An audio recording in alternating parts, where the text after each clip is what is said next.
Assalamualaikum Mu'alim. Assalamualaikum warahmatullahi Terima kasih banyak wabarakatuh. waktunya, ini hari Minggu malam, sudah hampir setengah 11 malam. Mu'alim masih kasih waktu untuk kita berbincang-bincang. Terima kasih banyak Mu'alim. Ya, sama-sama Najwa, terima kasih. Ya, mohon diketahui oleh orang banyak. Insya Allah. Mungkin dengan bantuan Najwa dapat menolong orang-orang Aceh yang kena dampak Amin, banjir. amin insya Allah. Mudah-mudahan. Mu'alim, yang jelas ketika Mu'alim kemarin bilang ini seperti tsunami kedua, itu kita semua langsung teringat 20 tahun lalu. Tsunami kan begitu besar dampaknya ketika itu, tapi sekarang pun Mu'alim bilang seperti tsunami kedua. Apa sebab Mu'alim bicara ini tsunami kedua, Mu'alim? Ya, yang pasti kita lihat di lapangan bahwa dengan hujan lebih kurang 8 hari 8 malam. Jadi di situ kita lihat dampak banjir ya yang luar biasa dan mengorbankan jiwa, harta benda dan juga infrastruktur dan lain sebagainya. Karena kita lihat satu kejadian yang paling aneh. Dulu masa tsunami sebentar paling ya 20 menit habis. Ini enggak. Ini sedangkan waktu hujan, waktu banjir itu mengeluarkan satu keadaan yang akhirnya di situ hitam, gatal-gatal, dan juga perih dan juga bau. Jadi seperti itu. Jadi mayat kita lihat ada yang terbuka baju, telanjang. Ini ada sesuatu hal yang kita lihat yang aneh. Sedangkan binatang-binatang seperti kita lihat yang tidak mati, binatang melata itu seperti ular, biawak, kita lihat tidak mati, tapi banyak yang mati. Karena ular-ular besar-besar mati juga, biawak komando itu mati. Kita heran juga. Sebenarnya mereka kan alam mereka itu, jadi tidak mungkin dia mati.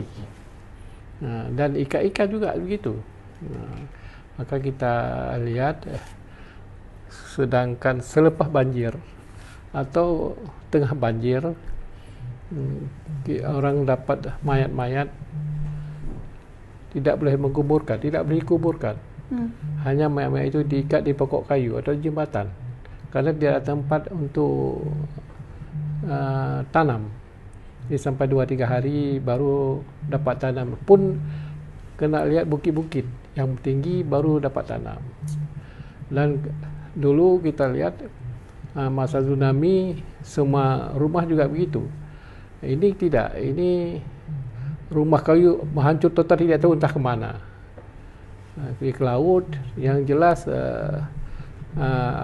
rumah kayu tidak ada sikit pun yang tinggal, semua dibawa arus dan bercampur dengan lumpur yang cukup tebal sampai setakat pinggang. Itu yang keanehannya daripada kita banding dari tsunami dan sama dengan banjir bandang dan tanah longsor pada saat ini. Mu'alim, ini kan kita hari ke-10, masuk hari ke-10. Ya, ke-10. Evaluasi Mu'alim sebagai Gubernur Provinsi Aceh melihat kondisi Aceh secara keseluruhan. Ketika dari mulai pertama kali Mu'alim menetapkan tanggap darurat dan sekarang hari ke-10, progresnya sudah sejauh mana Mu'alim? Ya, kita lihat sudah berangsur pulih, terutama sekali infrastruktur, termasuk listrik, bahkan sudah banyak menyala, dan jembatan-jembatan baik kecil maupun yang panjang sudah ada akses untuk masyarakat berlalu lalang dalam berhubungan kemana-mana antara kecamatan, antara kabupaten. Memang tinggal ada beberapa jembatan yang antar nasional, yang belum nyambung. Mungkin 2-3 hari lagi saya dapat akses lah jembatan tersebut.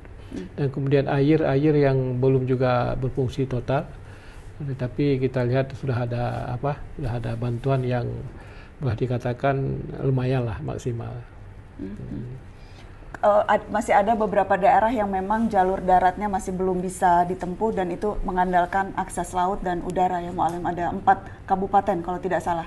Ya, betul sekali. Itu Takengon, Birut, dan juga ke Aceh Tenggara. Ada beberapa website belum pulih sempurna masih menggunakan ferry dan lain-lain lah, bot dan sebagainya. Dan kendala sekarang salah satu tantangan juga bagaimana bantuan-bantuan itu yang ada di posko-posko utama bisa masuk ke pengungsi dan masuk ke warga yang di dalam-dalam ya Mu'alim? Ya, mau tak mau kita harus guna helikopter, dan saya sudah minta sama Presiden mulai kemarin, baru 2 hari dapat, dan semua sudah kita kirim normal kali kepada daerah-daerah yang terisolir. Mereka sudah dapat menikmati lah, tapi tidak semua, masih juga yang kurang, masih kelaparan. Ini perlu, saya rasa terlalu banyak helikopter lagi yang perlu kita bawa barang untuk mereka-mereka yang membutuhkannya. Aceh Timur sampai sekarang belum 1% juga terjamah. Itu di Pinding mereka belum dapat juga, masih teriak-teriak juga untuk dapat bahan sembako. Mu'alim membuka peluang meminta bantuan ke negara sahabat, dan sudah ada bantuan itu? Ya, salah satunya karena kita ada berkawan, antara lain ada dari Malaysia, yang juga dari China. Mereka mengirim bantuan obat-obatan dan juga ke dokter, tenaga medis. Mereka sudah kerja selama 3 hari dan mereka pulang, dan hari Rabu ini mereka akan datang lagi, akan membawa obat-obatan yang diharapkan oleh masyarakat kita lah. Itu langsung request pemerintah Provinsi Aceh ke negara sahabat? Iya. Tidak melalui pemerintah pusat jadi? Tidak. Karena kita bersahabat, kawan, maka rasa insaf mungkin mereka ya untuk menghibahkan harta dan diri mereka untuk Aceh. Mu'alim, soal status bencana yang bukan status bencana nasional, apakah itu menyulitkan Mu'alim sebagai Gubernur Provinsi Aceh menangani bencana ini? Ya, saya pada prinsipnya tidak hanya berusaha, hanya berdoa.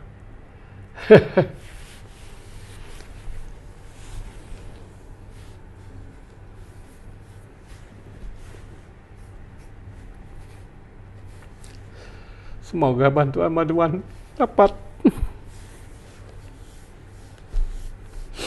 ada di Aceh, dapat orang tolong ke Aceh. Seperti itu.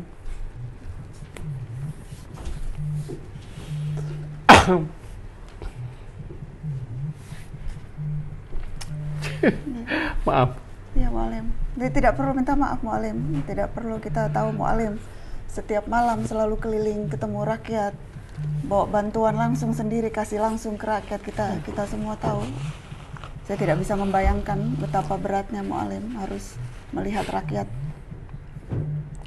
Terus saya banyak kawan-kawan juga dari Sumatera. Mereka tidak bantu Sumatera, bantu Aceh.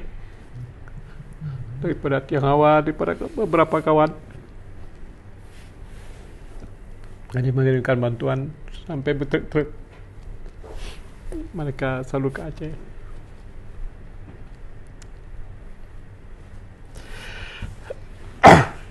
Ini salah satu yang Mu'alim rasa paling berat saat ini Mu'alim. Jadi pemimpin di saat bencana besar seperti itu. Yang salah aja juga. Kita hanya berserah diri kepada Allah. Apa yang ada kita terima dan kita usaha. Cuma itu aja. Ya. Tapi yang berat terjadi bencana ya di Temiang saya lihat.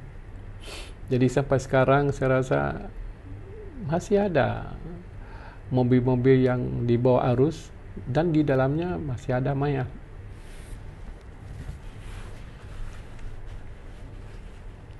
Mu'alim kan baru 2 hari lalu kok tidak salah ke Aceh Tamiang kan Mu'alim melihat ya, langsung. Betul. Memang dari seluruh ada 18 kabupaten kota di Provinsi Aceh, memang Tamiang itu yang paling? Ya, yang paling parah Tamiang, kedua Aceh Utara, ketiga Aceh Timur, keempat Aceh Takingan, dan sebagian Biren, Kabupaten Biren ya. Itu yang paling dampak terjadi ya musibah lah. Ya. Mu'alim bicara bupati-bupati jangan menyerah, Bupati jangan tidak sampai membantu rakyat, kan Mu'alim sempat mengeluarkan pernyataan cukup keras itu ke bupati-bupati. Iya, karena kita lihat kan mereka dipilih oleh rakyat. Kenapa bila terjadi kejadian begini, mereka kewalahan, mereka ya seperti acuh tak acuh, tidak ada tanggung jawab, ya begitu. Maka kita garis bawahi supaya kalau ada bupati-bupati yang cengeng seperti itu ya balik kanan aja. Apa ya seperti itulah memimpin rakyat begitu, tidak fokus ya, tidak dapat tanggung jawab. Masa begini-gini dia lari di Medan lah, karaoke lah. Ada yang karaoke, Mu'alim? Itulah lebih kurang.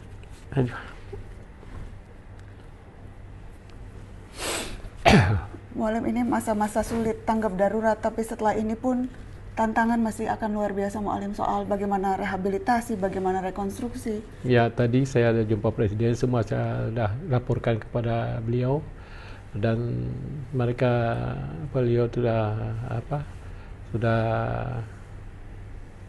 sudah tangkap dengan positif, dengan serius, dan sesegera mungkin akan merehabilitasi semua infrastruktur dan juga rumah masyarakat. Dan mereka semua menteri yang terkait semua yang serius dalam menghadapinya.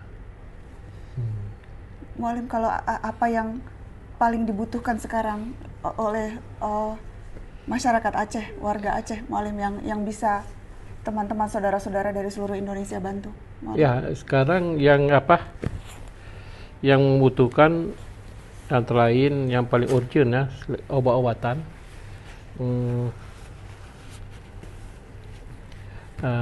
perlengkapan dapur, perlengkapan ibadah, juga perlengkapan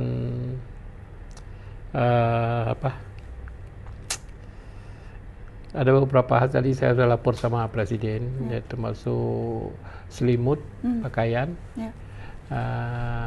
dan juga tempat masak, yaitu LPG. Gas LPG. Gas LPG mungkin yang dapat kita tolong yang 3 kilo yang kecil itu. Mu'alim, terakhir saya dan teman-teman Save the Children kita fokus untuk anak-anak. Mu'alim, apakah yang untuk anak-anak Aceh, memastikan bagaimana masa depan mereka juga insya Allah akan terus ada, terus cerah. Apa yang bisa kita semua lakukan, Mu'alim? Ya, kita harap dan kita mohon kalau boleh proses belajar mengajar.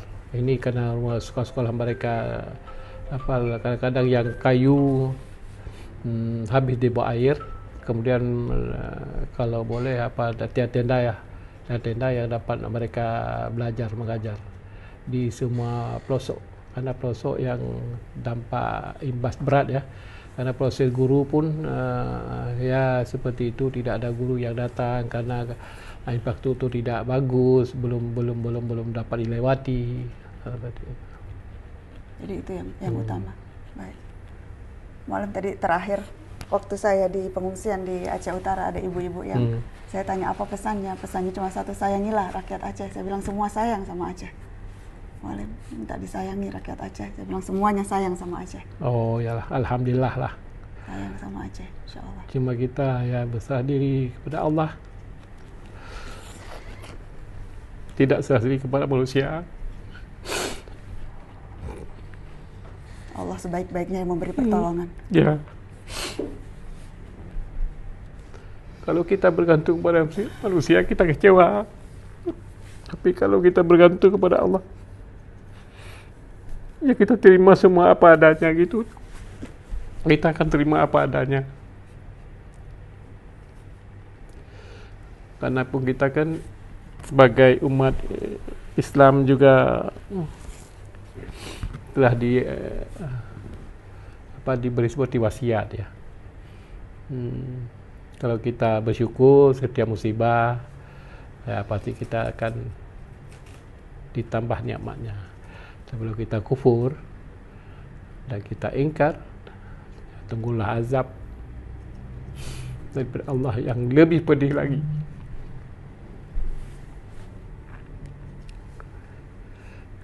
Terima kasih banyak Mu'alim. Terima kasih. Terima kasih.